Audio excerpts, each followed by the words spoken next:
Merci beaucoup de me donner l'occasion de revenir avec vous sur quelques-unes des mutations qui caractérisent ce que je vais appeler plus précisément les mondes agricoles, hein. Je vais utiliser sciemment le pluriel et vous comprendrez pourquoi. Alors, quelques mots de présentation. Donc, François Pursec, je suis professeur des universités à Toulouse INP. Je dirige notamment le département de sciences économiques et sociales et de gestion de l'ENSAT, la composante agro de l'INP à Toulouse. Et mes travaux portent, après avoir porté sur les organisations professionnelles et le comportement politique des agriculteurs, plus spécifiquement aujourd'hui sur l'évolution des structures d'exploitation. Et depuis maintenant une dizaine d'années, je travaille notamment avec ma collègue Geneviève Nguyen à la fois sur des processus d'intégration et d'externalisation dans ce qu'on va appeler les entreprises de production agricole. Et je réalise notamment des travaux en ce moment sur le développement de la sous-traitance et de la délégation d'activités, un phénomène qui marque assez bien aussi les tendances et les évolutions qui ont cours dans une région comme la vôtre. Alors, je vais revenir ensuite dans ma présentation sur la manière avec laquelle je vois les mondes agricoles. Comment je les perçois au regard de mes enquêtes, comment je les perçois au regard de l'histoire. Mon propos va s'articuler autour de 4 points. L'idée que j'ai, c'est de vous faire comprendre que ces mondes agricoles ont été à un moment donné de l'histoire célébrés. Aujourd'hui, ils s'effacent. Et au moment même où ils s'effacent, ils éclatent dans leur diversité. Et autre trait caractéristique, vous parliez tout à l'heure de cette expression d'agribashing que je n'aime pas trop, ils sont également controversés. Et effectivement, la tendance qui est à l'œuvre aujourd'hui donne à voir un mouvement qui est celui d'un ensemble d'acteurs d'une profession qu'on appelle les mondes agricoles, qui jadis a été célébré, vers ce qu'on appelle un effacement à la fois démographique et un éclatement des structures d'exploitation. Alors pourquoi ont-ils été célébrés? Et pourquoi aujourd'hui cette question notamment du rapport agriculteur-agriculture-société est posée avec autant d'acuité? Eh bien peut-être parce que on oublie trop souvent de le rappeler, ces populations ont été au cours de l'histoire, et notamment en France, célébrées. En effet, la population agricole, et je dirais plus précisément la population paysanne à la fin du 19e siècle, a été le fruit d'une construction, d'une consécration républicaine. Je pense que si aujourd'hui on a encore quasiment 800 000 actifs et 400 000 chefs d'exploitation en France, c'est parce qu'on a voulu à un moment donné de l'histoire consacrer cette population qui jusqu'alors eh bien, tenait le territoire et l'ensemble du territoire. Il ne faut pas oublier qu'à la fin du 19e siècle, la population paysanne constituait l'essentiel de la population française. Et pour les républicains qui prennent les rênes du pouvoir au sortir du 19e siècle, eh bien, il faut absolument que les paysans chaussent les sabots de la République pour que la République soit invincible. Donc, la paysannerie française est le fruit d'une construction, d'un choix politique, et ça c'est important de le rappeler. Je pense que si on veut des agriculteurs sur nos territoires, il ne s'agit pas simplement de dire que par essence ils sont là, il faut le décréter, il faut le vouloir, et c'est ce qui a été fait d'une certaine manière en France. Et puis cette population, non seulement elle a fait l'objet d'un choix politique, d'une construction typiquement républicaine, et à ce moment-là on a fait le choix aussi de célébrer le paysan, de lui consacrer même un ministère sur le modèle du ministère des colonies de l'époque. On a célébré ce paysan et on le célèbre encore à travers les comices et encore les salons. Donc on a fait du paysan effectivement un élément central de la nation française, un élément qui partait au combat, dont il fallait protéger le secteur d'activité, et la France a fait ce choix-là alors que d'autres pays n'ont pas fait ce choix-là. Donc il ne faut pas oublier que la France a fait le choix du domestic system alors que d'autres pays comme la Grande-Bretagne ou certains pays de l'Europe du Nord n'ont pas fait le choix de maintenir une population paysanne en nombre à l'échelle de leur territoire. Et c'est ce qui explique aussi les difficultés à penser une agriculture sans agriculteurs aujourd'hui, un travail non familial en agriculture pour nous, Français, parce que on a consacré non seulement une population paysanne, mais aussi au fil du temps, et notamment au sortir de la Seconde Guerre mondiale, on a consacré un type d'agriculture, une agriculture portée par des familles agricoles.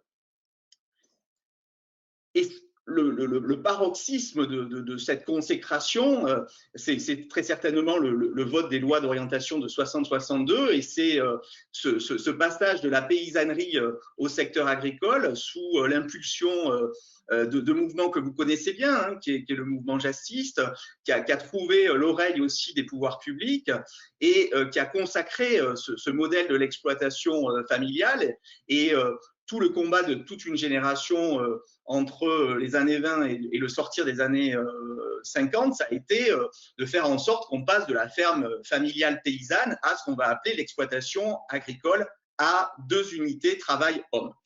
Alors, qu'en est-il aujourd'hui de cette population? Elle est définitivement passée d'un monde à part à un secteur d'activité. Et qu'observe-t-on aujourd'hui? Que nous disent les chiffres et que révèlent aussi les enquêtes de terrain? Eh bien, c'est que définitivement, cette population qui constituait la majorité de la population française au sortir du 19e siècle est devenue une minorité parmi d'autres. Et ce qui explique aussi bon nombre de choses quant au ressenti que les agriculteurs ont autour justement des controverses qui sont générées par leur secteur d'activité. Et ça, c'est important parce que je pense que si on ne comprend pas cette histoire, on ne comprend pas pourquoi cette notion d'agribashing a émergé aussi en France, alors même qu'elle n'a pas émergé dans d'autres pays. Et vous le verrez tout à l'heure, je vous projetterai les résultats d'un sondage qui avait été commandé par le COPA-COGECA dernièrement, qui donne à voir effectivement le fait que si aujourd'hui ce sentiment de dissociation entre les mondes agricoles et la société est très présent dans l'esprit des agriculteurs, c'est parce que à un moment donné, ces agriculteurs ont été choyés, chouchoutés, je dirais, consacrés par la République. Or, aujourd'hui, ces agriculteurs, ou du moins ces chefs d'exploitation, ne représentent plus que 430 000 exploitants agricoles. Et donc, on a vu un nombre baisser même de moitié en 25 ans. 10 fois moins d'agriculteurs qu'il y a un siècle. Et ce qui est très intéressant à observer, d'après l'INSEE, c'est que parmi les actifs agricoles qui s'effacent le plus, ce sont les actifs familiaux et ce sont les chefs d'exploitation, c'est-à-dire ces acteurs qui avaient été consacrés par la politique agricole. Et ces chefs d'exploitation aujourd'hui ne représentent plus que 1,5% de l'emploi total, ce qui donne à voir effectivement une agriculture qui est portée parfois sur certains territoires de moins en moins par les chefs d'exploitation et leurs collatéraux. Et on voit bien que cette courbe ne cesse de s'accélérer dans certains territoires, même si le nombre de départs à la retraite a été relativement stabilisé depuis 5 ans, mais on voit bien que le renouvellement ne s'opère plus, on voit bien qu'un agriculteur sur 3 n'est pas remplacé, et surtout, près d'un tiers des exploitants en âge de prendre la retraite n'ont pas de successeurs connus. Et alors, ce qui est très intéressant, c'est de constater que même dans des régions où économiquement la situation est plutôt favorable, un certain nombre d'exploitations ont du mal encore aujourd'hui, à la veille du départ à la retraite du chef d'exploitation, à désigner un repreneur. Alors, ces chiffres sont relativement édifiants dans la filière lait. Hein. Entre 2000 et 2016, près de 58 000 exploitations laitières bovines ont disparu, c'est-à-dire la moitié de la filière. Alors, il y a eu de la concentration, mais il y a eu des pertes sèches aussi, c'est-à-dire qu'il y a eu des disparitions. Il y a de l'agrandissement, mais pas que. Et quand on regarde les derniers sondages aussi qui sont parus dans la presse, encore dernièrement, le groupe Réussir faisait paraître un sondage qui donnait à voir que près d'un quart des éleveurs laitiers envisageaient d'arrêter la production dans les 5 ans. Et cette saignée, parce qu'on peut parler véritablement de saignée, elle touche plus particulièrement en fait les zones intermédiaires, les zones qui ne sont pas les zones de montagne ou qui ne disposent pas forcément de dispositifs de politique publique permettant effectivement le maintien de ces éleveurs. Donc on voit bien que l'effacement touche assez spécifiquement certaines filières et notamment des filières d'élevage qui connaissent aussi un vieillissement sans précédent. On n'a jamais eu aussi peu de jeunes dans la population agricole aujourd'hui. Alors on peut se réjouir d'un chiffre, 32% d'installations portés par des hors-cadres familiales, mais quand on regarde de près les données individuelles, on se rend compte que ces 10 hors-cadres familiaux sont souvent des petits-fils, arrière-petits-fils ou collatéraux d'exploitants et que ces 30% ne rassemblent qu'une une part relativement limitée de vrais hors cadre, c'est-à-dire de gens qui n'ont aucune descendance avec le monde agricole. Alors, 30% des actifs sont des femmes, mais assiste-t-on à une féminisation? Non. Le dernier travail réalisé par la cellule de prospective du ministère Actif Agri le précise bien. Certes, un certain nombre de femmes n'attendent pas le départ à la retraite de leur mari pour prendre un statut d'exploitante agricole, mais pour autant, on n'assiste pas à une féminisation des métiers de l'agriculture. On le voit bien avec les données de l'INSEE, et l'INSEE remarque que, ou fait remarquer du moins, que les mondes agricoles sont avant tout un monde d'hommes. Et moi, je suis assez frappé, encore la semaine dernière, j'étais sur le terrain pour étudier de nouveaux collectifs qui apparaissent dans certaines régions. Je suis frappé de voir la capacité à la fois de certains agriculteurs à faire collectif, mais encore à écarter les femmes de ces collectifs, et notamment des collectifs qui sont plus ou moins performants dans plein de domaines. Hein. Mais tout ça pour dire que derrière ces 30% d'actifs qui sont des femmes, eh bien, on n'a pas atteint la féminisation du métier qui était espérée, ou du moins qu'on aurait pu attendre. Et puis, autre chiffre important quand même à retenir, parmi les jeunes qui s'installent de moins de 40 ans, pas moins de 30% sont quand même pluriactifs, c'est-à-dire que les installations sont de plus en plus tardives, et quand ils s'installent, qu'ils soient fils ou pas d'agriculteurs, ils décident de garder un pied dans un secteur d'activité extérieur au monde agricole, parce que certes, on fait le choix de s'installer, mais l'installation est quand même somme toute assez incertaine, et donc on préfère garder un pied à l'extérieur. Ce qui explique des évolutions en termes d'organisation du travail. Un chiffre, dans le seul département de l'Aisne, d'après les données de la MSA, 50% des jeunes de moins de 40 ans qui s'installent sont pluriactifs. Hein. Et on parle bien d'une région où la désignation du successeur, ou du moins les structures d'exploitation avaient pu permettre pendant longtemps de maintenir un nombre conséquent d'exploitants. Effacé, éclaté, deuxième dimension aussi de cette période contemporaine, les agriculteurs n'ont jamais été aussi peu nombreux, jamais n'ont-ils été aussi éclatés et aussi divers. Jamais il n'y aura eu autant de très grandes exploitations sur le plan capitalistique, mais aussi jamais il n'y aura eu aussi peu, d'une certaine manière, d'exploitations qui se ressemblent. Et on le voit bien, les mondes agricoles, c'est un éclatement aux marges. On a des exploitations de petite taille qui disparaissent, oui, mais celles qui disparaissent le plus vite, parfois, ce sont même les moyennes. Et ça, c'est quand même intéressant de constater que c'est la cible même des politiques publiques, cette exploitation à taille humaine, entre guillemets, de type familial, qui prend les coups les plus forts de ces crises à répétition qui caractérisent les filières agricoles. Et on s'est amusé avec l'équipe, et notamment Bruno Le Gagneux et Geneviève Nguyen, à regarder de près la manière avec laquelle les exploitations mobilisaient encore de la main-d'œuvre, familiale ou non, et on se rend bien compte que les exploitations qui mobilisent de manière prépondérante la famille pour gérer et faire fonctionner les exploitations sont en chute libre, moins 37% entre le recensement et l'enquête structure. Par contre, plus 53% d'exploitations qui délèguent le travail, même si à côté de ça, on a de nouvelles formes d'associations qui se développent, plus 79% d'exploitations qui ont recours à des pratiques de mutualisation de l'organisation du travail, ou alors qui ont recours, et c'est plus 23% des exploitations françaises, à un salariat de manière prépondérante.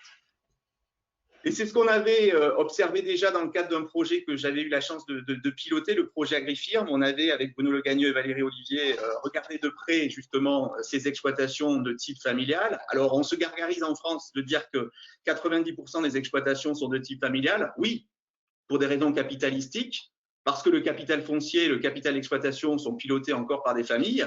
Donc oui, l'agriculture française demeure familiale, mais c'est avant tout une affaire de famille. Est-ce qu'aujourd'hui, la plupart des exploitants montent sur le tracteur avec leurs collatéraux? Non. 20% seulement des exploitations familiales sont gérées ou pilotées directement par un couple et ses enfants. 30% sont gérées par des hommes seuls. Et à côté de ça, on voit bien que vous avez 10% d'exploitations qui n'ont plus rien à voir avec l'exploitation à la papa telle qu'on l'imagine, où il y a une déconnexion nette entre la gestion du capital, l'organisation du travail et la gestion du foncier. Ce sont ces agricultures portés par des entreprises agricoles intégrées aux allures que je qualifierais de firmes, et qui représentent aujourd'hui pas moins quand même de 28% de l'emploi, et qui génèrent 30% quand même du chiffre d'affaires de la ferme France. Donc, on voit bien que l'agriculture française est certes familiale, ça fait bien le temps d'un discours de le dire, mais pour autant, quand on regarde de près, vous avez, et puis les chiffres le montrent aussi de l'INSEE, hein, l'INSEE rapporte que seuls 20% des agriculteurs français, qui sont la plupart du temps des hommes, travaillent avec un conjoint ou une conjointe sur l'exploitation. Donc ça corrobore ces résultats-là. On n'a plus que 20% d'exploitation gérée par le modèle tel qu'il a été imaginé dans les années 60, enfin 50 et 60. Et ces familles, elles sont de plus en plus complexes. On le voit, je ne rentrerai pas dans le détail. Et moi, la question que je me pose, c'est oui, l'agriculture française est de type familial, mais la famille joue très souvent contre l'exploitation. L'exploitation est rarement pensée aujourd'hui comme un projet économique, du moins dans certains cas et dans certaines filières, c'est de plus en plus difficile. On voit bien que la plupart des collatéraux ne souhaitent plus se sacrifier sur l'autel de l'exploitation sous prétexte qu'un des membres de la famille reprend l'exploitation. On voit bien qu'on passe d'un projet agricole qui a été porté par les jeunes agriculteurs pendant très longtemps à la gestion avant tout d'un patrimoine. Et ça, c'est aussi lié au fait que les exploitations françaises, qu'elles soient petites, moyennes ou grandes, sont avant tout des sociétés dans lesquelles eh bien, on s'échange des parts sociales et dans lesquelles le projet économique ne fait pas forcément toujours projet. Alors, c'est un peu polémique que de dire ça, mais je pense que le premier adversaire de l'agriculture familiale, c'est pas le grand capital chinois qui viendrait investir sur nos terres en France, mais c'est les familles agricoles françaises elles-mêmes qui se jouent d'une certaine manière aussi de l'exploitation, ou du moins qui font de l'exploitation autre chose qu'un projet économique. Et même le mouvement des CUMA titré dernièrement « Qui conduira le tracteur demain ?» Et c'est pour dire, même dans ces régions de l'ouest de la France où des mouvements comme le mouvement cumiste a su se développer et prendre de l'ampleur, la question est posée en son sein. Voici la une du magazine Entraide d'avril 2020 qui donne à voir une chose, qui donne à voir le fait que l'activité de production agricole est aussi une activité de service.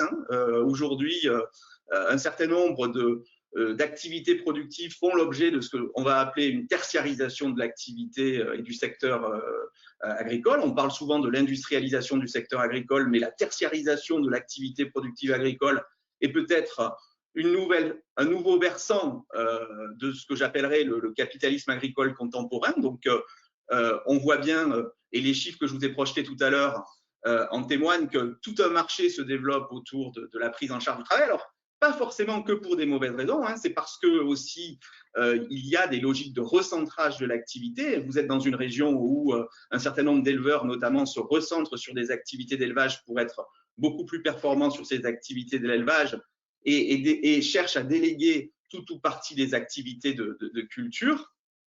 Et les données d'Infogreffe en témoignent. Depuis la réforme de la PAC de 92, le nombre d'entreprises de travaux n'a cessé de se développer et d'augmenter. Alors, certes, il y a un effet PAC, mais il y a aussi un effet dispositif de défiscalisation. Et on voit bien en fait que ce phénomène se développe tout simplement parce qu'un certain nombre de chefs d'exploitation ou de familles agricoles ne trouvent plus les ressources nécessaires en leur sein pour pouvoir réaliser tout ou partie de l'exploitation agricole, parce que certains sont confrontés à des accidents de la vie, parce que le pilotage d'une exploitation agricole requiert effectivement parfois le recours à des salariés, mais quand on n'a pas la possibilité d'avoir recours à des salariés, eh bien on va externaliser une partie du travail. Un chiffre entre l'enquête recensement et l'enquête structure de 2016, le nombre de salariés travaillant dans des CUMA, travaillant pour le compte d'autres exploitants, travaillant pour le compte d'entreprises agricoles et intervenant dans des exploitations agricoles n'a cessé d'augmenter. On a à peu près 80 000 travailleurs qui interviennent sur des exploitations agricoles, mais qui ne sont pas salariés de ces mêmes exploitations agricoles. Alors, tout ça pour dire que, en fait, il y a des logiques non seulement d'abandon, peut-être, parfois du métier, mais aussi des logiques de recentrage. La France de l'Ouest, par exemple, en témoigne. On n'a pas moins aujourd'hui de 12% enfin 16% pardon, des exploitations en élevage en Bretagne qui délèguent l'intégralité de la partie culture parce que les enquêtes le terrain en témoignent. Un certain nombre d'agriculteurs ont souhaité effectivement se concentrer et donc sur les activités d'élevage et l'atelier d'élevage pour pouvoir être plus performants, notamment on regarde la libéralisation des marchés. Certains nous disaient, mais je ne peux pas perdre d'argent sur le lait, par contre, je ne veux pas non plus en perdre sur la partie culture. Donc, il va falloir que je délègue parce que je ne m'en sors pas, parce que ma femme ne travaille plus sur l'exploitation, parce que je n'ai pas le moyen de faire collectif. Parce que souvent, certains me disent, mais les agriculteurs n'ont qu'à créer des collectifs, créer des CUMA, etc. Je vous disais, même les CUMA elles-mêmes, dans l'ouest de la France, s'interrogent grandement. Même les CUMA elles-mêmes proposent des chantiers complets, c'est-à-dire font de la prestation de service, tout simplement parce que la mise en commun des moyens de production est parfois de plus en plus difficile sur un territoire où le nombre d'actifs ne cesse de diminuer. Et pour créer des agriculteurs, faudrait-il encore que sur certains territoires, il y en ait encore. Et c'est bien ça aussi le problème, c'est-à-dire que quand certains agriculteurs qu'on peut rencontrer décident de créer du collectif, certains disent « mais où sont les agriculteurs autour de moi ?» Et effectivement, les agriculteurs autour d'eux sont à 20, 30, 40 kilomètres. Et on voit bien que la dimension, ce qui aurait pu justement contrebalancer ce phénomène, la dimension action collective, marque un pas. Pourquoi? Parce que les agriculteurs rencontrent de plus en plus de difficultés dans certaines régions pour construire du collectif permettant ou qui aurait pu permettre effectivement de mutualiser.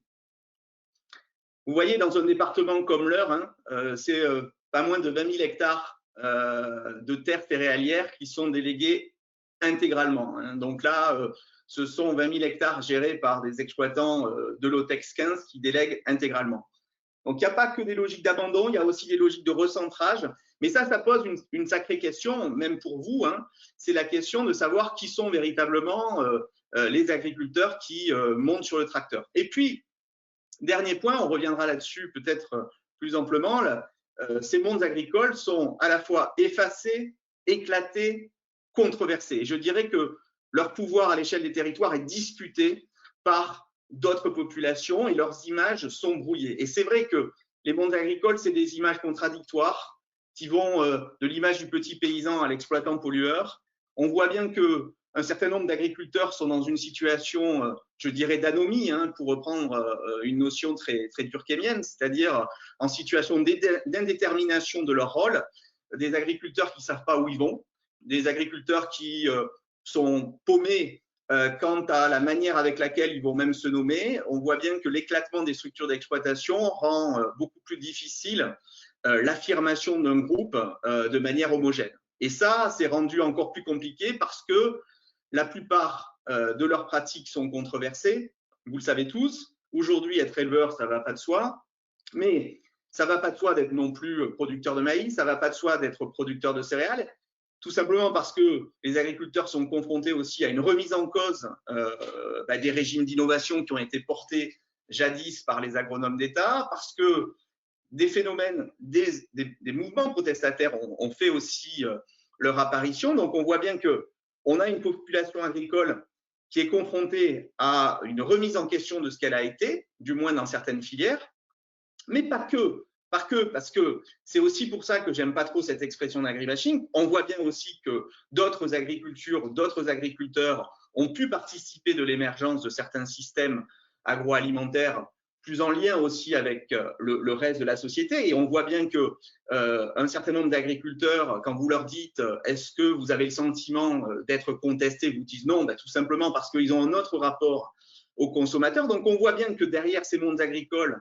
il y a tout à la fois des artisans, des entrepreneurs ou des commerçants et que le rapport à la société est très différent à partir du moment où ils entretiennent et mettent en place des systèmes aussi qui peuvent ou non contribuer à reconstruire du lien. Donc, on a un rapport au reste de la société qui est de plus en plus différencié, je dirais, et qui est de plus en plus différencié à l'échelle même des territoires, qui sont de plus en plus regardés comme des espaces non pas de rationalité de type agricole, mais comme le siège de fonction avant tout résidentiel. Alors, c'est ce qui explique aussi l'agribashing, c'est-à-dire cette expression très française qui est illustrée par d'une certaine manière, ce choc des rationalités entre des forces sociales qui ne regardent pas forcément aujourd'hui les mondes agricoles de la même manière. Et ça, je terminerai là-dessus, ça me permet de dire que c'est quelque chose de très français parce que même le COPA-COGECA qui a réalisé dernièrement, qui est quand même l'instance de représentation des organisations professionnelles majoritaires à Bruxelles, a demandé la réalisation d'un sondage qui donne à voir le fait que ce sentiment de critique, je dirais, à l'égard de l'agriculture est particulièrement fondé en France ou, on va le dire, en Allemagne, mais que dans d'autres pays comme la Hongrie ou par exemple l'Italie, les critiques que les agriculteurs auraient pu recevoir et l'impact que ça a eu sur la poursuite de leur activité sont beaucoup moins affirmés qu'en France. Hein, vous le voyez, hein, la plupart des agriculteurs italiens interrogés ou en Hongrie ne partagent pas forcément le même point de vue que les agriculteurs français. Et on voit bien que tous les agriculteurs en Europe ne partagent pas non plus cette augmentation ou cette dite augmentation des critiques visant les activités agricoles. Donc on voit bien que cette critique, puisque le terme agribashing avait été traduit dans le sondage par critique, ne se lise pas de manière homogène, non seulement en France, mais également en Europe. Et on voit bien que les agriculteurs, même français, ne considèrent pas qu'ils ont été, d'une certaine manière, attaqués directement sur leur propre exploitation. On voit bien que les sentiments sont beaucoup plus mêlés que ce qu'on peut lire parfois dans la presse. Donc, c'est intéressant de voir que ce sondage qui a été commandité par le COPA-COGECA illustre assez bien quand même la diversité des opinions européennes en matière de critique à l'endroit donc de l'agriculture, mais aussi l'éclatement des positions des agriculteurs français qui affirment de manière plus ou moins différenciée ce qu'ils considèrent comme étant de l'agribashing. Alors ça pose un certain nombre de questions, tout ceci, et je vais en finir là, parce que je crois que je n'avais que 30 minutes. Ça pose des questions en matière d'accompagnement de cette population, une population qui ne peut pas être réduite à la seule figure du chef d'exploitation. Et ça interroge grandement sur la capacité que le pays, que la France a encore à maintenir des agriculteurs. Et c'est ce qui m'amène aussi à dire qu'une agriculture sans agriculteurs, au sens une agriculture sans chef d'exploitation, peut advenir. Et je dirais même qu'elle est sur le point d'advenir. C'est-à-dire qu'on voit bien que l'activité productive agricole sur un certain nombre de territoires et de moins en moins le fait de ce qu'on va appeler communément les agriculteurs, c'est-à-dire la catégorie des chefs d'exploitation. Je dis bien la catégorie des chefs d'exploitation. Et ça, c'est une vraie question. C'est une vraie question qui interpelle, et je sais qu'elle interpelle les décideurs. Pourquoi? Parce que la mise en place de politiques publiques à l'endroit des mondes agricoles passera peut-être demain par d'autres acteurs, c'est-à-dire que ce seront peut-être des collectifs, ce seront peut-être des agricultures fondées sur plus de salariés, et que les dispositifs même de politique publique en matière de gestion de l'environnement seront peut-être davantage le fait des salariés de certaines exploitations ou de certaines entreprises de prestations, un peu comme ça s'est passé aussi dans certains pays, et notamment en Grande-Bretagne. Donc, la question notamment de la gestion de l'environnement, de la gestion de l'eau, ne sera pas simplement peut-être demain l'affaire des seuls chefs d'exploitation.